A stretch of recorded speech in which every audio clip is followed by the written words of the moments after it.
Assalamualaikum warahmatullahi wabarakatuh. Perkenalkan, nama saya Lita Fajrin dengan NRP 204222107 sebagai moderator di presentasi antara Yasmin dan Adina. Pada presentasi kali ini nantinya akan terdiri dari beberapa sesi. Yang pertama yaitu presentasi tipologi dari Yasmin, kemudian dilanjutkan oleh presentasi teknologi dari Adina, dan terakhir yaitu sesi tanya jawab.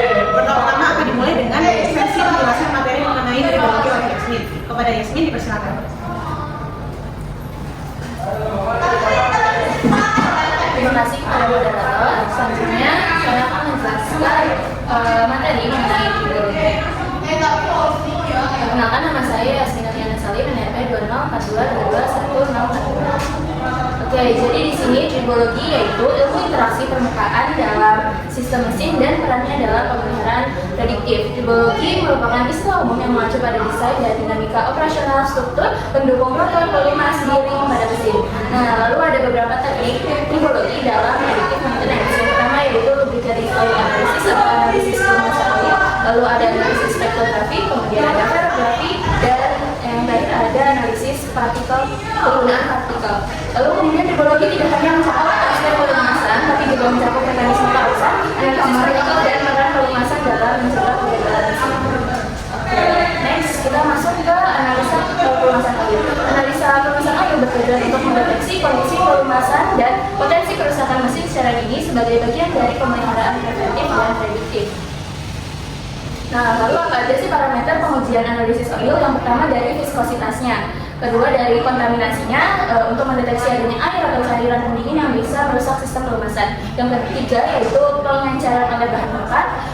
Yang keempat yaitu kandungan padatan atau partikel padat dalam oil yang akan menandakan keausan atau kontaminasi yang bisa mempercepat kerusakan. Lalu ada fuel shot, yaitu indikator efisiensi pembakaran di mesin diesel. Lalu ada dilihat dari oksidasinya yang menunjukkan pelumasan mulai rusak akibat panas dari usia pakan. Kemudian ada nitrasi yang menunjukkan pembentukan senyawa asam dari pembakaran yang mempercepat kerusakan ini. Kemudian ada dari aspek TAN atau total acid number yang mengukur tingkat keasaman oli. Lalu ada TBN yaitu total base number yang menunjukkan kemampuan oli menetralkan asam. Lalu ada jumlah partikel. Lalu ada analisa spektrografis yaitu mendeteksi logam aus, kontaminan, dan aditif untuk mengetahui kondisi komponen mesin secara umum. Selanjutnya ada teknik analisis partikel yang terpakai. Jadi ada 5 jenis dasar keausan yang dapat diidentifikasi menurut klasifikasi partikel. Yang pertama itu bisa dilihat dari running-nya atau keausan gesekan. Itu diakibatkan dari geseran normal pada mesin. Lalu ada cutting wear particles, lalu ada rolling fatigue, itu kelelahan gelinding. Pertama terkait dengan bantalan kotak gelinding dan dapat menghasilkan 3 jenis partikel yang berbeda, yaitu partikel kelelahan, partikel bola, dan partikel laminan. Lalu ada combined rolling dan sliding wear, itu gabungan kausan gelinding dan geser diakibatkan oleh kontak permukaan yang bergerak pada sistem roda gigi. Lalu ada severe sliding wear, yaitu beban atau panas yang berlebihan menyebabkan kausan geser yang parah pada sistem roda gigi. Nah, tapi hanya kausan gesekan dan mekanisme kausan guling awal yang menghasilkan partikel sebagian besar berukuran kurang dari 15 mikron. Oke, next yaitu teknik ferrografi. Teknik ini mirip dengan spektrografi, tapi ada 2 pengecualian utama. Yang pertama, ferrografi itu memisahkan kontaminasi partikulat dengan menggunakan medan magnet, bukan dengan membakar sampel seperti pada analisis spektrografi. Nah, karena medan magnet digunakan untuk memisahkan kontaminan, teknik ini terutama terbatas pada partikel besi atau magnetik. Kemudian perbedaan kedua yaitu kontaminasi partikel yang lebih besar dari 10 mikron dapat dipisahkan dan dianalisis. Analisis ferrografi normal akan menambah partikel berukuran hingga 100 mikron dan memberikan representasi yang lebih baik dari total kontaminasi minyak daripada teknik spektrografi. Oke, selanjutnya analisis cost dan use-nya. Analisis oil memiliki beberapa keterbatasan dalam penerapannya pada program predictive maintenance. Yang pertama, biaya perawatan dan analisis. Perawatan spektrografi yang diketahui dapat mencapai hingga 30.000 US dollar sampai 60.000 US dollar, sehingga sebagian besar industri memilih menggunakan jasa laboratorium dari pihak ketiga. Kemudian pengambilan sampel. Nah, pengambilan sampel ini harus mengakui kondisi oli dalam mesin dan tidak boleh diambil setelah filtrasi atau dari dasar tangki karena bisa menyebabkan kekeliruan gitu. Sampel sebaiknya diambil sebelum oli difilter. Lalu kemudian ada interpretasi data atau menyesuaikan data. Jadi dibutuhkan pemahaman dasar kimia dan yang dapat menginterpretasikan data tribologi dan mengambil keputusan perawatan cara mengatur program yang efektif gitu kan. Untuk membuat sebuah program analisis oil yang efektif diperlukan beberapa poin. Yang pertama ada equipment audit, lubrikan audit proses, baseline signature, monitoring, dan program evaluation. Oke, jadi untuk equipment audit dilakukan untuk memperoleh pemahaman tentang desain internal, sistem operasi, dan kondisi lingkungan dari peralatan untuk menetapkan target kegiatan peralatan prediktif. Nah, yang pertama bisa dilihat dari equipment criticality, dari tingkat kritisnya untuk menentukan frekuensi dan jenis analisis pelumas yang diperlukan. Lalu ada dari equipment komponen dan sistem identifikasinya, lalu ada operating parameternya seperti suhu dan jenis pelumas yang digunakan, lalu ada siklus kerja. Kemudian dari operating equipment evaluasi. Nah, di sini dilihat dari operating environment-nya, dari lingkungan operasinya, lingkungannya ekstrem atau tidak, itu yang bisa mempengaruhi seperti suhu, kelembapan, dan lain-lain. Terus bisa dilihat dari maintenance history-nya, riwayat kerusakannya itu seperti apa. Nah, data ini bisa membantu untuk mendeteksi root cause-nya. Kemudian bisa dilihat dari oil sampling location, yaitu lokasi pengambilan olinya itu di bagian mana, biar bisa merepresentasikan kondisi real dari penggunaan oil tersebut. Kemudian ada new oil and cooling water baseline, yaitu diambil sampel oli baru sebagai baseline untuk properti fisik dan kimia. Kemudian ada target dan alarmsnya, lalu ada database development-nya untuk mengembangkan database untuk menyimpan semua informasi peralatan dari pengujian serta target dan alarm. Kemudian ada lubricant requirements-nya, yaitu kesehatan fisik, kimia, dan kebersihan pelumas harus dipenuhi dan dijaga selama siklus hidup pelumas. Kemudian ada lubricant supplier, lalu ada oil storage.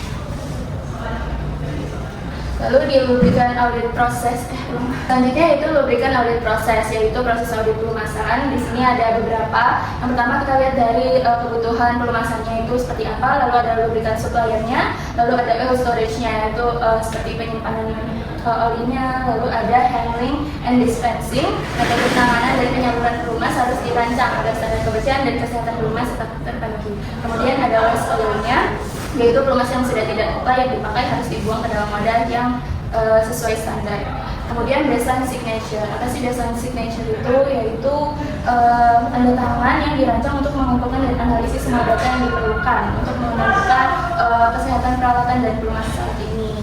Nah, itu ada beberapa step, yaitu equipment evaluation, sampling, testing, exception testing, data entry, dan baseline signature. Oke, selanjutnya ada monitoring. Monitoring dalam program analisis oil bertujuan untuk mendeteksi sejak dini data kerusakan pelumas dan peralatan serta perubahan kondisi lingkungan operasi. Yang pertama yang harus dilakukan yaitu monitoring rutin. Kemudian routes ini kita harus menentukan untuk pengambilan sampel oilnya itu dari mana aja. Lalu ada frekuensi pemantauan, kita harus memantau beberapa kali agar informasi yang diperoleh itu lebih jelas. Kemudian kita melakukan pengujian, lalu ada post overhaul testing berfungsi sebagai pemeriksaan kualitas, lalu ada contractor overhaul template. Template ini sebagai pengendalian kualitas untuk memastikan serta menjamin kompatibilitas komponen. Lalu ada data analisis, semua data dikumpulkan untuk menginformasikan teknisi mengenai adanya anomali. Lalu kita akan menentukan root cause analisisnya berdasarkan data analisis tersebut. Setelah itu kita bisa membuat report yang mencakup identifikasi peralatan spesifik, tanggal pengambilan sampel, tanggal laporan, dan lain-lain. Oke, selanjutnya terakhir ada evaluasi program, yaitu untuk pemeliharaan prediktif yang bertujuan untuk memastikan bahwa kegiatan pemeliharaan berdasarkan kondisi dan dapat mendeteksi masalah sebelum terjadi kegagalan yang mengganggu. Ya, mungkin kurang lebihnya mungkin sekian yang dapat saya sampaikan. Kembali ke moderator. Baik, terima kasih kepada Yasmin yang telah menyampaikan materi tentang tribologi. Selanjutnya akan dilanjutkan dengan sesi pemaparan materi mengenai termografi dari Nadina. Kepada Nadina, waktu dan tempat dipersilakan. Terima kasih, jadi izin saya Nadina Sabila dengan NP 204-222-159 akan memaparkan materi terkait termografi.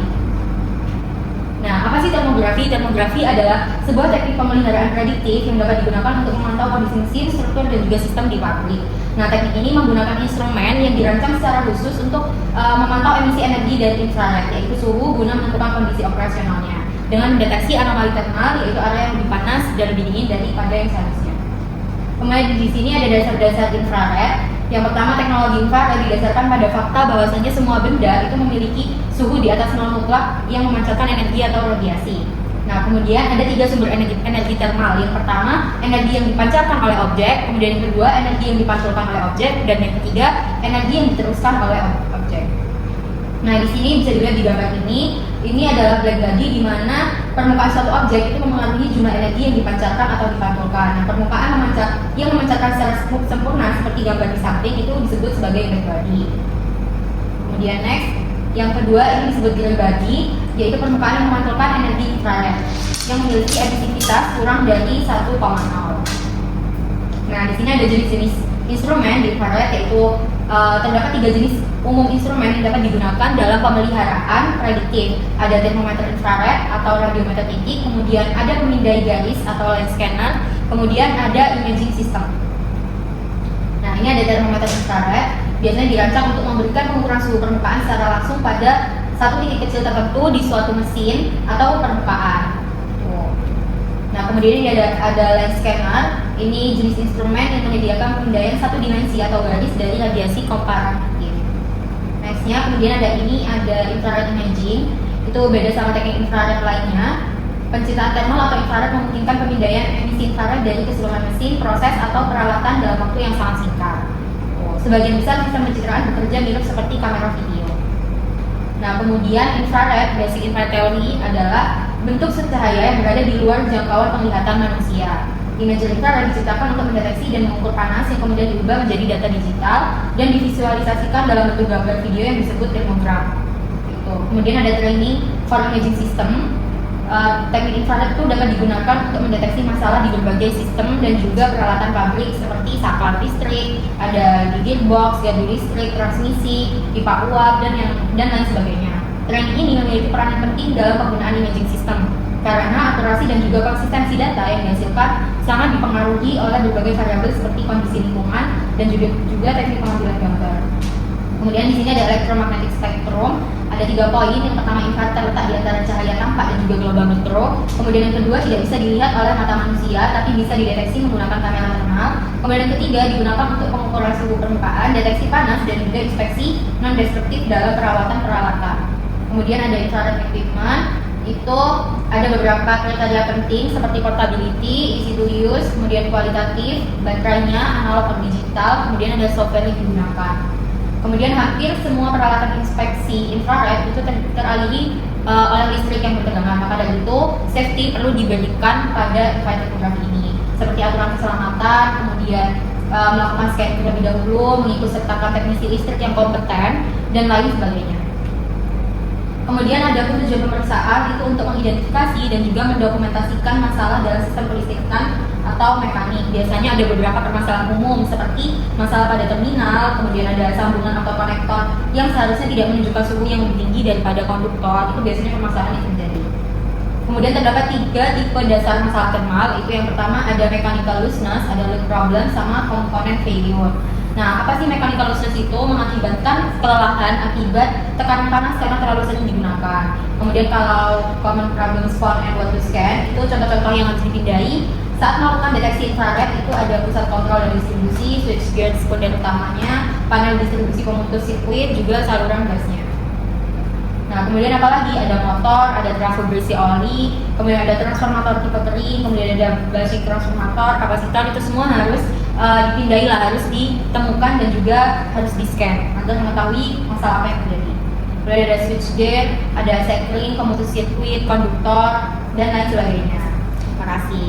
Oke, baik. Terima kasih kepada Nandina yang sudah menyampaikan materi termografi. Jadi intinya termografi ini tentang teknologi yang mengenai infrared gitu ya teman-teman, untuk mendeteksi distribusi thermal pada suatu objek dan banyak diaplikasikan ke alat-alat di industri gitu. Oke. Jadi dari materi yang sudah disampaikan dari Nandina nih, apakah dari Yasmin punya pertanyaan? Oke, terima kasih atas kesempatannya. Jadi mau bertanya mengenai pekerjaan yang dijelaskan tadi, sebenarnya apa sih pengertian elektromagnetik secara harfiah dalam termografi? Silakan. Baik, aku Nandina izin menjawab.